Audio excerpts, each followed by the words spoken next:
Eu tô aqui para comentar com você sobre o que está acontecendo, o que as pessoas estão se dando conta, o que eu me dei conta essa semana e que faz toda a diferença para o longo prazo. E também comentando sobre a estratégia que você pode e deveria utilizar, no meu ponto de vista, para conseguir passar por essa crise e para de fato ganhar dinheiro no longo prazo e não só ficar correndo atrás da ação que mais subiu na bolsa.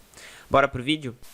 E aí pessoal, meu nome é Otávio Paranhos, aqui eu falo de Bolsa de Valores, eu falo de carteira de investimento para o longo prazo, especialmente em renda variável, tanto no Brasil quanto no exterior. Se você gosta desse conteúdo, dá um like para eu saber que você gosta desse conteúdo e fazer mais vídeos parecidos. Então assim, primeira coisa que eu gostaria de comentar a respeito dessa crise toda que está acontecendo. Tinha muita dúvida no mercado em relação a vários investidores. Eu sigo muito conteúdo americano, muitos caras bons no mercado eu acompanho, e aparentemente essa semana ficou muito clara do seguinte: as pessoas estavam em dúvida em relação ao tamanho da crise, né? Elas estavam em dúvida se de fato ia ser uma crise rápida de 2 meses, 2, 3 meses aí, com essa doença, com um pouco de retração econômica, mas depois tudo ia seguir normalmente. E aparentemente essa semana as pessoas se deram conta do seguinte: essa crise vai ser do tamanho da de 2008 ou maior. Essa crise, já pelos indicadores de volatilidade, já está maior do que a de 2008. Em 2008, que foi a grande crise mundial depois de 29, não teve uma paralisação geral da atividade econômica. Teve, de fato, uma queda muito brusca da demanda em relação à parte financeira, que teve uma retração muito grande, os bancos não emprestavam mais. O fato é, essa crise que está acontecendo agora, ela não começou com os bancos, mas ela está rapidamente se espalhando para o sistema financeiro. E quando uma crise começa em qualquer lugar e chega no mercado financeiro e os bancos começam a parar de emprestar dinheiro, as empresas começam a quebrar. E quando as empresas começam a quebrar é que de fato chega na população de uma maneira muito mais intensiva, porque as pessoas começam a perder o emprego. E sem emprego não tem renda, se não tem renda não tem consumo, e se não tem consumo não tem nenhuma empresa que se sustente e o círculo vicioso começa a afundar cada vez mais. E aparentemente é isso que está acontecendo. Em outros países, isso nunca tinha acontecido. É o seguinte, está acontecendo agora uma paralisação geral. Em geral, era sempre as crises começavam em um país, tendiam a ficar mais nele. Por exemplo, em 2008, a gente observou que o Brasil passou relativamente bem pela crise. Claro, a gente teve ali um período de queda das ações, depois um retorno, mas a nossa atividade econômica ela permanecia. Tanto é que estava no boom de commodities e tal, ou seja, o petróleo estava alto, as nossas exportações estavam em alta, então, consequentemente, o Brasil não se prejudicou tanto. Ocorre que dessa vez, isso provavelmente vai acontecer nas próximas semanas, vai haver de fato uma paralisação, as pessoas vão parar de sair na rua. E isso é muito impactante, né? Isso nunca tinha acontecido. Isso é parecido não, eu não vou dizer cenários de guerra, em que de fato tem uma destruição de riqueza, mas uma paralisação da atividade econômica. Isso faz com que tenha uma perda de valor de todas as empresas e, consequentemente, da Bolsa de Valores. Então, o que a gente está observando agora na Bolsa Brasileira e nas bolsas mundiais é uma queda muito mais drástica do que aconteceu em todas as outras crises, né? A crise de 29 tinha caído 86%, essa aqui já caiu mais de 30% no mercado americano e aqui no Brasil caiu praticamente 40 e poucos por cento. Na crise de 2008 caiu 55%. Mas provavelmente vai chegar em patamares parecidos. Mês passado não havia nada disso, certo? Não havia nada disso. Tava tudo bem, obrigado, e vai ser só uma crisezinha na China e é isso aí. Dezembro, tava todo mundo, tava o seu amigo, tava o seu colega do trabalho, todo mundo querendo entrar na bolsa, ficava ligando pra corretora porque queria abrir logo a conta na corretora pra colocar o dinheiro porque tava perdendo a alta da bolsa, que é pra 300 mil pontos. Tinha casa de análise aí, tinha gente no mercado falando que a bolsa ia subir até não sei quantos mil pontos, 250, 300 mil pontos. E agora ela caiu pela metade. Isso não deu tempo de ninguém nem tirar dinheiro, nem tirar o dinheiro, nem vender as posições praticamente. A gente teve 6 circuit breakers, ou seja, interrupções das negociações na Bolsa de Valores, justamente para acalmar os mercados, e isso não bastou, né? Você vê de fato agora que o investidor brasileiro perdeu essa ingenuidade que ele tinha. Você tem que ter perdido a sua ingenuidade, porque desde a nossa crise de 2015 aqui, com o impeachment da presidente anterior, sempre a bolsa ela só subiu naquela maravilha que era todo mundo colocando dinheiro e só subia. E a partir de agora não é mais assim que funciona. Você viu o que é uma crise de verdade, você vai ver ela piorar cada vez mais quando tiver uma restrição maior ao movimento das pessoas na rua. E é o seguinte, tem uma estratégia, tá? Tem uma estratégia que é a única estratégia possível. Existem duas estratégias. A que funciona comprovadamente por todos os financistas mundiais, e a outra estratégia que é o que todo mundo faz e todo mundo perde dinheiro. E todo mundo sai reclamando da bolsa porque perdeu dinheiro. A primeira estratégia que funciona é aquela que você pensa no longo prazo É a estratégia que você não vai mais ter papo para ficar falando com o seu tio que está comprando ações da Oi porque disse que vai subir.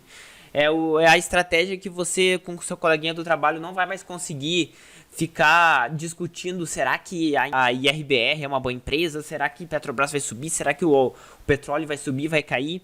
Porque é o seguinte, cada um tem a sua vida, eu tenho a minha vida, você tem a sua vida e ninguém tem a mínima ideia o que vai acontecer. A prova disso é que mês passado tava todo mundo querendo colocar o dinheiro porque a bolsa ia subir. Primeira coisa, você tem que admitir isso. Segunda coisa, você tem que encarar a formação de patrimônio como uma coisa importante para sua família no longo prazo. Porque, aparentemente, como as pessoas se comportam, parece que é tudo um joguinho. Parece que estão jogando na Mega da Virada e estão colocando um dinheirinho para ver se cola. Só que assim, o patrimônio da sua família não pode estar sujeito a isso. E eu não estou dizendo para você colocar tudo em renda fixa na Selic, no Tesouro Direto, porque é mais seguro. Eu estou dizendo que, para a sua segurança de longo prazo, como o governo não vai pagar aposentadoria para ninguém, você vai ter que, de fato, investir. E quando eu falo investir, eu falo colocar dinheiro em bolsa de valores no longo prazo. Mas eu não estou falando em escolher uma ação individual. Por que isso? Porque, como a gente sabe, ninguém acerta quais são as ações individuais. Desde 1926, nos Estados Unidos, só 4% das empresas geraram todo o ganho possível das ações acima da renda fixa. Então, basicamente, só 4% das empresas vão, de fato, gerar riqueza consistente acima do que você conseguiria colocando na sua poupança, na vida do seu tesouro direto. E você já deve ter visto que o resto do meu conteúdo é sobre ETF, sobre investir de forma passiva e tal, especialmente no exterior. Mas, na realidade, não é só sobre ETF que eu tô falando. Eu tô falando sobre a estratégia que você tem que ter mental, né? Você tem que assumir que você não é mais pra ficar de papinho aí sobre o que vai subir, o que vai cair, porque isso não é consistência. Você tem que ter uma parcela muito relevante do seu patrimônio no exterior. Ah, Otávio, no exterior de novo com esse papo. Por quê? Porque assim, o Brasil é uma ilha. E não é só uma ilha que eu tô falando. Eu tô falando o seguinte: imagina que se você já tivesse todo o seu patrimônio nos Estados Unidos. Se você já tivesse todo o seu patrimônio em dólar. Se você recebesse em dólar. Francamente, você ia colocar o seu dinheiro num país como o Brasil? Colocar o dinheiro num país como o Brasil é o equivalente a você colocar o seu dinheiro num país como a Malásia, num país como o México, num país como as Filipinas, num país como a Índia. Você colocaria o seu dinheiro num país como, por exemplo, a Grécia? Você colocaria o seu dinheiro num país como, por exemplo, Marrocos?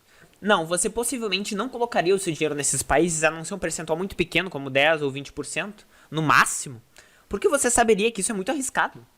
E é exatamente isso que você tem que pensar. Hoje, com as ferramentas que nós temos, nós não estamos mais sujeitos simplesmente a deixar o nosso dinheiro aqui no nosso paizinho. Você tem o acesso de 15 minutos preenchendo um cadastro, o acesso a qualquer empresa, a qualquer mercado no mundo.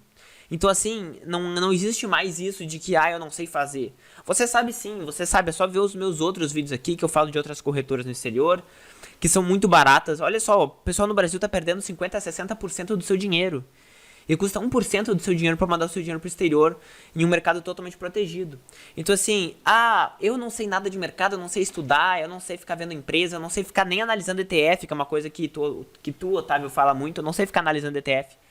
Então tudo bem, não precisa, você só precisa saber uma coisa: você tem que ter uma parcela de reserva de proteção no exterior. Por quê? Por que uma parcela de reserva em tese de renda fixa no exterior? Porque é o seguinte, quando acontece uma crise, que é a crise que vai chegar pra você, como está acontecendo agora, é a crise que vai talvez tirar o seu emprego, é a crise que vai talvez aumentar os preços das coisas no Brasil, que vai gerar inflação com esse nosso governo, é a crise que vai aumentar a cotação do dólar, que é o que a gente está vendo agora.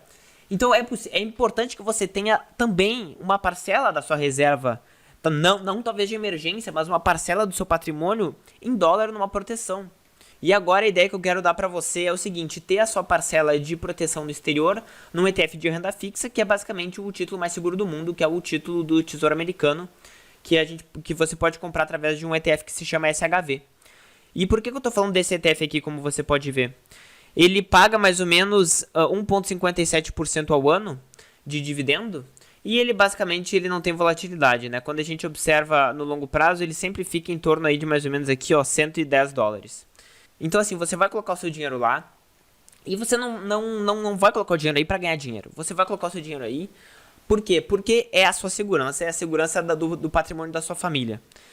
Quando vem crise, é isso aqui que todo mundo coloca o dinheiro, é isso aqui que não perde valor, é isso aqui que preserva o seu poder de compra, é isso aqui que lhe dá mais escolhas, é isso aqui que preserva o seu poder de compra. Então, assim, eu não estou dizendo para você colocar todo o seu dinheiro lá, mas eventualmente coloca um percentual pequeno, mesmo que seja 5%, mesmo que seja 2% do seu patrimônio total. E o que eu faço com o resto do meu dinheiro, Otávio? Se você não quer estudar nada, se você tem a sua vida, não quer se estressar com esse monte de coisa que eu fico falando aqui, coloca no ETF total, coloca em VT. VT eu já tinha falado, eu já tinha feito um outro vídeo especialmente sobre ele.